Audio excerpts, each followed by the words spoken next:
Today we are starting 10th chapter, which is cell and cell organelles. Okay, so first of all we need to understand about cell, right? What is the term cell means? ये जो cell word है इसका मतलब क्या होता है, सबसे पहले तो हमको ये जानना है, right? So अगर इनमें से आप लोग में से कोई मीट के लेक्चर में रहेगा तो आपको पता रहेगा सेल का मैंने एक डेफिनेशन बताया था। कितने लोगों को याद है भाई? Cell means what? It is the basic, बराबर, या फिर मैंने बताया था it is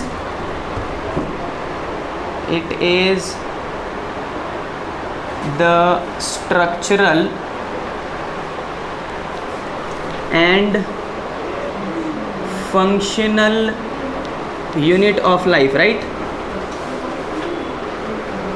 ऐसे बताया था, structural and functional unit of life. Now what is the meaning of this structural and functional unit of life? इसका मतलब क्या है?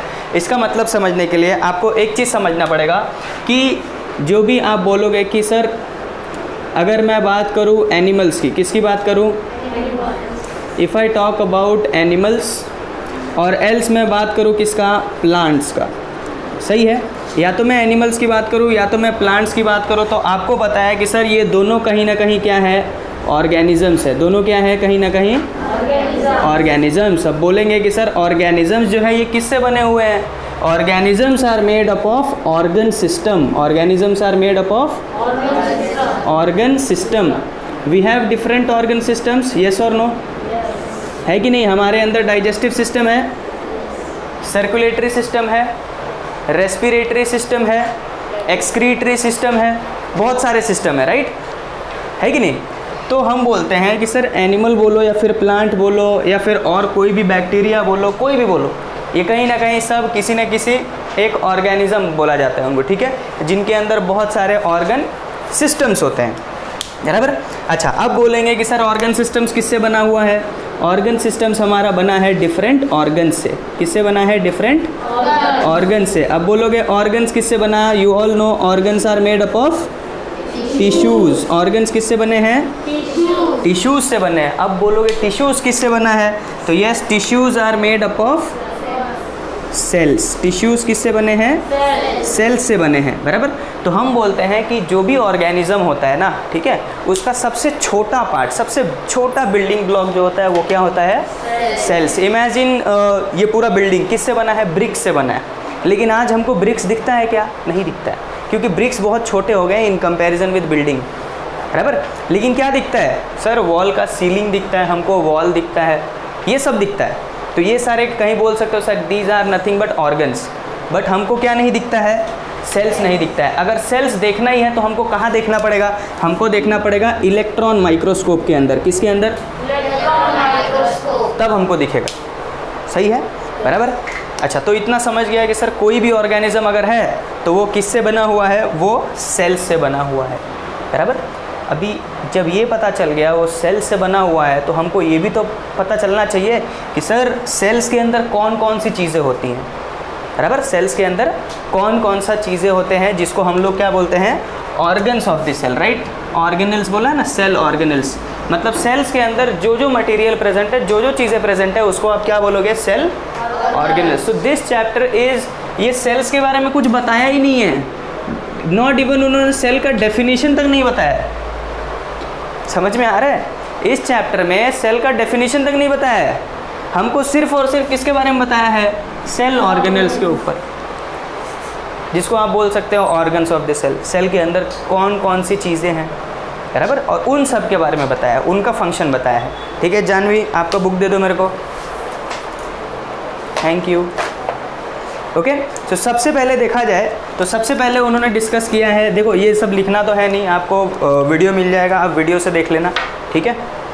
उसमें से आप ये सब लिखना अगर लिखना होगा तो, बराबर? अब हम बात करने वाले हैं पहला कंपोनेंट। सेल के अंदर सबसे पहला जो चीज़ रहता है, ठीक है, आप बोल सकते हो सर सेल का कवरिंग के ऊपर बात करेंगे। किसके ऊपर बात करेंगे? हाँ, तो सेल का जो कवरिंग होता है, ठीक है, उसके ऊपर बात कर लेते हैं। So that is nothing but cell wall. क्या बोलते हैं उसको? Cell wall. Cell wall. Now what do you understand by cell wall? Cell wall क्या है? ये outer covering of the cell बोला जाता है। क्या होता है ये? Outer covering of the cell. बराबर, जो भी सेल है, ठीक है, जो भी सेल है उसका आउटर कवरिंग जिसको बोलते हैं वो होता है हमारा सेल वॉल। नाउ एक बड़ा इम्पॉर्टेंट पॉइंट है जो इसके बारे में आपको याद करना है। और क्या याद करना है? ये सेल वॉल जो है it is only present, it is only present in plant cell. किसके अंदर प्रेजेंट है ये? सिर्फ और सिर्फ प्लांट सेल के अंदर प्रेजेंट है। ये बहुत इंपॉर्टेंट पॉइंट है। सेल का जो आउटर कवरिंग होता है ना, ये सिर्फ और सिर्फ किसके अंदर प्रेजेंट है? प्लांट्स के अंदर प्रेजेंट है। एनिमल्स के अंदर प्रेजेंट नहीं है। हम लोग एनिमल्स के अंदर आते हैं, बराबर ना। इसीलिए घर पे कोई बोल देता है मंकी, हाँ है कि नहीं, बोल देते हैं, and which is actually true, क्योंकि हमारा जो जीन्स है, ये जो चिंपांजीज है उनसे 99.99% मिलता है। कितना मिलता है? 99.99। इतना परसेंटेज हमारा जो डीएनए है ना वो इनसे मिलता है, बराबर। ऐसे बोल सकते हो। लास्ट जो एवोल्यूशनरी स्टेज था ना उसमें हम लोग चिंपांजीज थे, फिर हमारे दादा के दादा के दादा के दादा फिर वैसे इवॉल्व हुए, बराबर। पहले 4 टांग पे चलते थे ना, 4 टांग पे चलते थे, फिर थोड़ा खड़े हो गए। आज भी मंकी को देखोगे, मंकी कैसे चलता है? 4 पैर पे ही चलता है, बराबर ना। उसके हाथ भी हैं, पैर भी हैं, बट कोई सबसे ज़्यादा दिमाग यूज़ करता है तो ह्यूमन बींग्स हैं, बराबर। और ह्यूमन बींग से थोड़ा कम कौन यूज़ करता है? चिंपांजीज लोग यूज़ करते हैं, बराबर। वो लोग अपना दिमाग बहुत ज़्यादा यूज़ करते हैं। और ये भी बताऊँगा कि सर ये कहाँ से एवोल्यूशन स्टार्ट कहाँ से हुआ? हो तो रहा था, जंगल ही जंगल थे पहले, जंगल से ही स्टार्ट हो रहा था, बट कहाँ से, मेन ओरिजिन क्या है, ये भी बताएंगे, ठीक है। कभी कभी बताएंगे ऐसे फ्री टाइम में। सो सेल वॉल का मतलब समझ गया, outer covering of the cell, ठीक है। तो एक बात बताता हूँ, इसका नाम सुना है कभी? ROBERT, Robert, HOOKE, Robert Hooke in 1665। ये जो रॉबर्ट हुक थे, इन्होंने 1665 में ऐसे ही गार्डन में घूम रहे थे, बराबर, ऐसे ही घूम रहा था ये। तो ना इसने एक पेड़ का जो पपड़ी जो होता है ना, पेड़ के ऊपर वो जो पतला थिन लेयर जो होता है, ठीक है, वो नीचे गिरा हुआ था, जिसको हम लोग बोलते हैं बार्क ऑफ द ट्री। क्या बोलते हैं? BARK, bark of the tree उसको बोला जाता है, ठीक है। तो उन्होंने वो लिया और लेने के बाद उसको माइक्रोस्कोप में देखा तो उनको कुछ हनी कोम्ब लाइक स्ट्रक्चर दिखा। हनी कोम्ब लाइक स्ट्रक्चर मतलब मान लीजिए ये ट्री था, ठीक है, और उसमें ऐसे कुछ स्ट्रक्चर्स दिखे। कैसा? ऐसा कुछ उनको क्या दिखा? स्ट्रक्चर दिखा, बराबर है। हनी कोम्ब लाइक स्ट्रक्चर दिखा उन्होंने जब माइक्रोस्कोप के अंदर चेक किया तो। नाउ उन्होंने क्या बोल दिया पता है? ये जो है ना, ये जो बनाया है मैंने, ठीक है, हनी कोम्ब लाइक स्ट्रक्चर, उसकी तरह दिख तो नहीं रहा है बिल्कुल, बराबर, लेकिन उन्होंने बोल दिया कि ये कहीं ना कहीं क्या है? These are nothing but cells. क्या बोल दिया? ऐसे बोल दिया, ये सेल्स हैं। बट असलियत में क्या था ये पता है? These were the dead cells. ये सिर्फ उन्होंने जो डिस्कवर किया था ना वो सेल नहीं था, वो एक्चुअल में था सेल वॉल। क्या था? Cell wall. सिंस ये हम पढ़ रहे हैं सेल वॉल, इसलिए मैं बताया। तो सबसे पहले जो वर्ड दिया था ना सेल्स का, वो किसने दिया था? रॉबर्ट हुक ने 1665 में दे दिया था पहले, बराबर। उन्होंने बोल दिया था कि ये सेल्स, और प्लांट सबसे छोटी चीज़ से बना है, उसका नाम सेल्स। बट एक्चुअली में कोई भी इंसान जब मर जाता है, ठीक है, या फिर कोई भी प्लांट जब मर जाता है तो उसका सेल नहीं दिखता है। क्या दिखता है? सेल वॉल दिखता है, आउटर कवरिंग दिखता है, क्योंकि अंदर वाले जो भी ऑर्गन्स था वो तो ख़त्म हो चुका है, तो सिर्फ उनका सेल वॉल दिखा था। ऐसे सिर्फ सेल वॉल दिखा था उसको, बराबर। जो कि बाद में कुछ साइंटिस्ट लोग आए और बाद में बोले नहीं ये भाई साहब गलत थे, ठीक है, बाद में उनको गलत प्रूफ कर दिया गया, बराबर। सो अब बोलोगे रॉबर्ट हुक ने कहाँ से देखा था? तो बार्क ऑफ द ट्री, जिसको CORK भी बोला जाता है, कॉर्क, ठीक है, उसमें से उन्होंने देखा था। जो भी कोई प्लांट था उसके आउटर कवरिंग जो नीचे गिरा हुआ था उसमें से उन्होंने डिस्कवर किया था, which was somewhat Honey comb like structure था, बराबर, जिसको उन्होंने बोल दिया था सेल्स, बट एक्चुअल में वो क्या थे, सेल वॉल। और सेल वॉल हमेशा किस में पाया जाता है, प्लांट्स में पाया जाता है। एनिमल्स के अंदर सेल वॉल है क्या, नहीं है। एनिमल्स के अंदर सेल वॉल नहीं है, ठीक है। क्यों नहीं है सर? अगर हमारे अंदर सेल वॉल होता तो प्लांट को अगर आप टच करते हो तो रफ दिखता है, उनका स्किन कैसा होता है, रफ होता है। क्यों? क्योंकि उनका जो सेल्स है उसके ऊपर क्या है, सेल वॉल है, कवरिंग है, बराबर। लेकिन हमारे ऊपर कोई कवरिंग है क्या, नहीं। कवरिंग कब आता है, जब मान लीजिए ये देखिए मेरा हाथ थोड़ा जल गया था तो उधर कवरिंग आया था, थोड़ा रफ लग रहा था उधर, बराबर है। कोई कट जाता है हम लोग को तो सेल्स क्या होते हैं, जॉइन होते हैं, और वो जॉइन होने से उनको क्या किया जाता है, कवर कर लिया जाता है। कवर कर लेंगे तो अंदर जल्दी जल्दी जॉइन होगा, इसके लिए, बराबर। तो कटता है कुछ ये, या फिर छोटा मोटा ऐसे स्क्रैचेस वगैरह आ जाते हैं, बराबर ना। साइकिल चलाते हुए गिर जाते हैं तो छिल जाता है ना, तो उसके ऊपर वो जो आता है तो उसके ऊपर अपने आप वो स्किन क्या कर लेता है, कवर कर लेता है। तो हमारे अंदर तो सेल वॉल है नहीं, क्योंकि हम बड़े सॉफ्ट हैं, बराबर ना, है कि नहीं। तो हमारे जो सेल्स है उसके अंदर सेल वॉल नहीं है, ये याद रखना। अब बोलोगे सर सेल वॉल नहीं है तब क्या है, ठीक है। तब जो सेकंड चीज़ है वो हम लोग पढ़ते हैं अभी, विच इज़ प्लाज्मा मेम्ब्रेन। क्या है,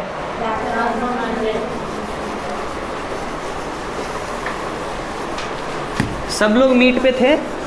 अगर सब लोग रहेंगे तो ऑलरेडी हम लोग ने आधी चीज़ें डिस्कस कर ली थी, राइट।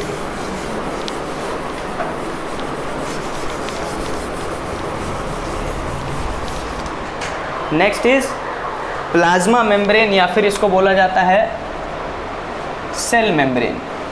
Plasma membrane, okay. ये क्या है, प्लाज्मा मेम्ब्रेन, या फिर इसको आप सेल मेम्ब्रेन भी बोल सकते हो, ठीक है। ये है inner covering of the cell. Cell wall क्या था, outer covering of the cell, बराबर। अच्छा, प्लाज्मा मेम्ब्रेन जो होता है ये इनर कवरिंग होता है, अंदर का जो कवर करता है सेल, ठीक है। क्योंकि देखो सेल इतना छोटा रहता है, लेकिन उसके अंदर जितनी भी चीज़ें हैं वो सेल से बाहर नहीं जाने चाहिए ना, सेल के अंदर ही रहने चाहिए। और प्रॉपरली जो काम न्यूक्लियस कंट्रोल कर रहा है, न्यूक्लियस जो बोल रहा है तुमको ये काम करना है, तुमको वो काम करना है, वैसे पूरा का पूरा काम वो लोग को करना है, बराबर। उसके बाहर तो वो लोग जा नहीं सकते। सो इसलिए ये जो प्लाज्मा मेम्ब्रेन है, ठीक है, वो सबको सेल के अंदर ही रखता है, किसी को भी बाहर नहीं जाने देता है, ठीक है। तो ये बोलोगे कि सर इतना तो समझ में आ गया, इसको आप बोल रहे हो शॉर्ट में क्या है, ये इनर कवरिंग। इनर कवरिंग क्या बोलोगे इसको, इनर कवरिंग, बराबर, inner covering of the cell. अच्छा सर काम क्या करता है, सेल वॉल जो था वो तो क्या काम करेगा, सेल वॉल क्या करता है, प्रोटेक्ट करने का काम करता है सेल को, बराबर है। सेल को क्या करने का करता है, वो प्रोटेक्ट करता है। अब बोलोगे सर इसका काम क्या है, इसका काम ये है कि मान लीजिए सेल के अंदर कोई चीज़ चाहिए, बराबर। Just imagine this is nothing but your cell. ये क्या है, एक अपना सेल है, this is nothing but cell, map की तरह दिख रहा होगा लेकिन सेल है, ठीक है। और ये सेल के अंदर ये रहा अपना न्यूक्लियस, ये क्या है, न्यूक्लियस है, ठीक है।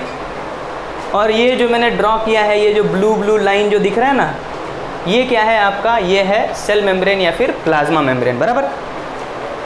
तो जस्ट इमेजिन कि सेल को काम करने के लिए ना थोड़ा एनर्जी चाहिए। क्या चाहिए, एनर्जी चाहिए। फिर बोल दो सर सेल को थोड़ा काम करने के लिए ना इधर वाटर चाहिए। क्या चाहिए, वाटर चाहिए। लेकिन सेल के पास वाटर है क्या, नहीं है। सेल के पास वाटर है, नहीं। तो सेल के पास मान लो वाटर था, ऐसा नहीं होता है, नहीं होता है, वाटर रहता है लेकिन बड़े बहुत कम मात्रा में। बोलो सर वाटर इसको चाहिए जितना, उसका सिर्फ 10% है। कितना है, सिर्फ 10% वाटर है, लेकिन इसको और वाटर चाहिए। तो ये सेल मेम्ब्रेन या फिर ये जो प्लाज्मा मेम्ब्रेन है ना, ये क्या करेगा, ये देखेगा कि यहाँ पर कहीं पर पानी है क्या, समझ में आया। और जैसे ही उसको पानी दिखेगा तो वो क्या कर लेगा, उसको अंदर खींच लेगा। समझ में आ रहा है, मीन्स क्या करता है, जो भी न्यूट्रिएंट्स, जो भी मटेरियल सेल को चाहिए वो क्या करता है, बाहर से क्या कर लेगा, एब्जॉर्ब कर लेगा या इन ले लेगा, या फिर बोलोगे इनगल्फ कर लेगा, बराबर। इनगल्फ करना मतलब हम लोग खाना खाते हैं ना, इनगल्फ करते हैं, ले लेते हैं अंदर खाना, ठीक है, बराबर। तो वैसे ही ये क्या कर लेगा, सबको इनगल्फ कर लेगा, ठीक है। अच्छा अब बोलोगे सर अभी पानी तो कम था, तब उसने बाहर से पानी ले लिया, बराबर है। लेकिन बोलोगे सर व्हाट इफ पानी बहुत ज़्यादा हो गया अंदर, तो तब ये इसके पास वो भी कैपेसिटी है कि ये पानी अगर मान लीजिए यहाँ पर बहुत ज़्यादा था, बहुत ज़्यादा मतलब इस वाटर का कंटेंट बहुत ही ज़्यादा था, तो ये क्या करेगा, सारे पानी को बाहर भी फेंक देगा, जितना नहीं चाहिए उसको वो क्या कर देगा, बाहर फेंक देगा। तो इसीलिए ये जो प्लाज्मा मेम्ब्रेन होता है, ये जो सेल मेम्ब्रेन होता है, इसको हम लोग एक वर्ड दे दिए हैं विच इज़ सेमी परमिएबल। क्या बोलते हैं, सेमी परमिएबल। अब बोलोगे sir why do we call it as semi permeable, ठीक है। सेमी परमिएबल इसको क्यों बोला जाता है, देखिए सेमी परमिएबल इसलिए बोला जाता है, ये परमिएबल का मतलब होता है परमिशन देना, अलाउ करना किसी को, बराबर। तो ये क्या कर देता है, हाफ किसी चीज़ को अलाउ करने का काम करता है। जैसे मटेरियल कोई चीज़ सेल के अंदर नहीं है तो उसको अंदर ले लेगा, कोई सेल के अंदर बहुत ज़्यादा है तो उसको क्या कर देगा, बाहर भेज देगा, सही है। तो ये क्या करता है, ये मेंटेन रखता है सेल के अंदर के प्रॉपर जो न्यूट्रिएंट्स हैं वो, ठीक है। अभी नेक्स्ट पेज पर अगर जाओगे तो यू हैव प्लाज्मा मेम्ब्रेन का पूरा क्या है, स्ट्रक्चर दिया हुआ है, ठीक है। देखो वो स्ट्रक्चर हमारे एग्ज़ाम में हमको कभी पूछता नहीं है, ठीक है। हमारे एग्ज़ाम में कभी वो सेल का स्ट्रक्चर हमको पूछेगा नहीं, लेकिन उसमें जो सेकंड पैराग्राफ है उसमें देखो बोला है, plasma membrane is said to be a selectively permeable membrane as it allows some substances to enter the cell while prevents other substances, बराबर। कुछ लोगों को ये क्या कर देता है, अलाउ कर देता है, और कुछ लोगों को क्या अलाउ नहीं करता है। अब टॉक्सिन्स चीज़ें तो अंदर जा नहीं सकती, टॉक्सिन्स मतलब समझ में आता है, हार्मफुल चीज़ें ये सेल अपने अंदर लेगा क्या, कभी नहीं लेगा, बराबर। इसलिए इसको सेमी परमिएबल या फिर सिलेक्टिवली परमिएबल मेम्ब्रेन भी बोला जाता है, राइट। आगे बढ़ें, इतना किसी सबको क्लियर है, किसी को कुछ डाउट कोई तकलीफ़ रहेगा तो पूछ लिया करना, ठीक है। अगर कुछ नहीं समझेगा या कुछ मतलब किधर कुछ डाउट रहेगा सो डायरेक्टली पूछने का, बराबर।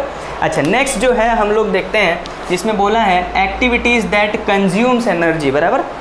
Activities that consume cellular energy, ऐसे एक्टिविटीज़ जो सेलुलर एनर्जी क्या करते हैं, कंज्यूम करते हैं, ऐसे काम जिसमें एनर्जी का यूज़ होता है, ठीक है। तो सबसे पहला क्या है, एंडोसाइटोसिस है, राइट। सबसे पहला क्या है, एंडोसाइटोसिस। एंडोसाइटोसिस का मतलब किसी चीज़ को अंदर लेना, बराबर है, ठीक है। To engulf food and other substances from outer environment, outer environment में से कोई भी चीज़ को क्या करना, अंदर की तरफ लेना, सो that is nothing but endocytosis. क्या बोलते हैं उसको, एंडोसाइटोसिस, बराबर, एंडोसाइटोसिस। बाय द वे ये जो वर्ड दिखा साइटो, ये जो वर्ड दिखा साइटो, इसका मतलब होता है साइटोप्लाज्म। क्या होता है, साइटोप्लाज्म, ठीक है। अब बोलोगे व्हाट इज साइटोप्लाज्म सर, जितना भी सेल का जो ऑर्गन्स है, न्यूक्लियस हुआ या फिर माइटोकॉन्ड्रिया हुआ या फिर राइबोसोम हुआ, ईआर हुआ, जितने भी जहाँ पर प्रेजेंट रहता है ना, पहले क्या था, सेल वॉल था, बराबर, लेकिन वो सिर्फ प्लांट में था तो हम लोग सेल वॉल कंसिडर नहीं करते हैं। प्लाज्मा मेम्ब्रेन था, क्या था, प्लाज्मा मेम्ब्रेन के अंदर वाले एनवायरनमेंट को आप क्या बोल दोगे, साइटोप्लाज्म, जिसके अंदर सारे के सारे सेल के ऑर्गन्स क्या रहते हैं, एम्बेडेड रहते हैं। एम्बेडेड मतलब सब उधर घुसा के रखा हुआ है, समझ में आया। प्लाज्मा मेम्ब्रेन के अंदर वाला एनवायरनमेंट वो थोड़ा स्टिकी पार्ट होता है और सारे के सारे न्यूट्रिएंट्स यही रखता है, समझ में आ रहा है, ठीक है। ये वर्ड दिखा साइटो, साइटो का मतलब साइटोप्लाज्म। तो किसी भी चीज़ को साइटोप्लाज्म के अंदर लेना, प्लाज्मा मेम्ब्रेन तो भेज देगा अंदर, ठीक है। प्लाज्मा मेम्ब्रेन लेने के बाद साइटोप्लाज्म क्या करेगा, उसको अंदर लेगा। इट मीन्स एंडो का मतलब इनसाइड, एंगल्फ करना, और कहाँ पर एंगल्फ कर रहा है, तो साइटोप्लाज्म के अंदर। तो ऐसे जब काम होते हैं तो इसमें एनर्जी कंज्यूम होता है। अच्छा दूसरा क्या है, एक्सोसाइटोसिस। एक्सोसाइटोसिस का मतलब अभी जैसे आपको एंडो का समझा वैसे ही ये भी समझ जाएगा, ठीक है। एक्सोसाइटोसिस ठीक उसका ऑपोजिट है, ठीक है। अगेन इसमें अगर देखोगे तो वर्ड क्या आया, साइटो, और ये एक्सो का मतलब किसी चीज़ को बाहर की तरफ ढकेलना, ठीक है। तो क्या है, to excrete waste materials out of the cell, जो भी वेस्ट मटेरियल्स है सेल्स के अंदर उसको क्या करना पड़ेगा, बाहर भेजना पड़ेगा, बराबर। क्यों बाहर भेजना पड़ेगा, एग्जाम्पल के तौर पे ये मैं ह्यूमन बींग्स का एग्जाम्पल देता हूँ, ठीक है। हम लोग सब लोग वॉशरूम जाते हैं, है कि नहीं, बराबर है, ठीक है। सो जब कभी भी आप 1 नंबर के लिए जाओगे, ठीक है, तो उसके अंदर क्या रहता है पता है? सबसे ज़्यादा अमोनिया रहता है। क्या रहता है? अमोनिया रहता है। अगर वो हमारे बॉडी के अंदर ज़्यादा देर तक रहा, ठीक है, हमारे बॉडी के अंदर ज़्यादा देर तक रहा, तो this ammonia will convert into stones. किसके अंदर कन्वर्ट हो जाएगा? स्टोन के अंदर कन्वर्ट हो जाएगा। अब पता चला किडनी स्टोन होता है, ठीक है। तो किडनी स्टोन क्यों होता है? क्योंकि ये अमोनिया बहुत ज़्यादा देर तक किडनी के अंदर फ्लश होते रहता है या फिर ब्लैडर के अंदर बहुत ज़्यादा देर तक रहता है, ठीक है। तो देखो, जो भी हम लोग पानी पीते हैं, जो भी खाना खाते हैं, उनको क्या करना पड़ता है पता है? फ़िल्टर करना पड़ता है। क्या करना पड़ता है? तो ये फ़िल्टर करने का काम किडनी करते हैं हमारे। कौन करते हैं? किडनी। तो क्या होता है कि अगर ये जो किडनी फ़िल्टर कर रहा है बार बार किसको? अमोनिया जो भी है, पहले तो बहुत सारी चीज़ें जो न्यूट्रिएंट्स रहते हैं पानी के अंदर या फिर मिनरल्स वगैरह जो भी रहता है, उसको तो एब्जॉर्ब कर लेता है, बट ये अमोनिया उसको नहीं चाहिए। हमारे बॉडी को अमोनिया नहीं चाहिए। तो ये क्या करेगा? ये उसको ब्लैडर में भेजता है, मतलब फ़िल्टर कर करके किधर? ब्लैडर में भेजता है। बट हमको क्या है, सर मेरे को बहुत ज़ोर के आई थी, लेकिन फिर भी हम लोग लेक्चर में बैठे थे, सर से पूछ भी नहीं सकते, बराबर, बहुत ज़्यादा देर तक कंट्रोल करके रखते हैं। तो क्या होता है, ये अमोनिया रह रह के किस में कन्वर्ट हो जाता है? स्टोन्स में कन्वर्ट हो जाता है। और पता है वो स्टोन्स ना, इट इज़ नॉट इवन इतना बड़ा, इतना छोटा भी रहता है ना, तो बहुत ज़्यादा पेन होता है, बराबर है। वेट बताऊंगा तो सोचोगे, बोलोगे सर 0.005 ग्राम, 0.05 माइक्रोग्राम बोल सकते हो, या फिर चलो ग्राम्स बोल लेते हैं। 1 ग्राम से भी छोटा है, 1 ग्राम भी नहीं है उसका वेट, फिर भी इतना दुखता है, फिर भी बहुत पेन होता है, बराबर। और जिससे किडनीज को भी बड़ा डैमेज होता है। समझ में आ रहा है? ये भी बताएंगे, किडनी के ऊपर जब ये आएंगे तो पूरा किडनी को खोल चीर फाड़ करके देख लेंगे, ठीक है। सो एक्सोसाइटोसिस का मतलब कि क्या हो गया? किसी चीज़ को जितना एक्सक्रीटरी मटेरियल सेल के अंदर प्रोड्यूस हुए हैं, ठीक है, उनको क्या करना? सेल के बाहर फेंकना। समझ में आया? ठीक है, सिंपल है। यहाँ तक किसी को कुछ डाउट है? ऐसे एक्टिविटीज़, ये दोनों ऐसे एक्टिविटीज़ हैं जो सेल्यूलर एनर्जी कंज्यूम करते हैं। क्या कंज्यूम करते हैं? सेल्स के एनर्जी इसमें लगती है, बराबर। अब बोलोगे सर ऐसा भी तो होगा जिसमें एनर्जी नहीं लगता होगा, ठीक है। तो जिसमें एनर्जी नहीं लगता होगा उसकी भी बात कर लेते हैं। वो है, सबसे पहला है उसमें डिफ्यूजन। क्या है? डिफ्यूजन, बराबर। सेकंड जो है विच इज़ ऑस्मोसिस। क्या है? ऑस्मोसिस के ऊपर हम लोग थोड़ा अच्छे से बात करेंगे, पहले डिफ्यूजन देख लेते हैं। Exchange of gases. डिफ्यूजन का मतलब क्या हो गया? 20 मिनट्स हो गया, स्टॉप कर दो।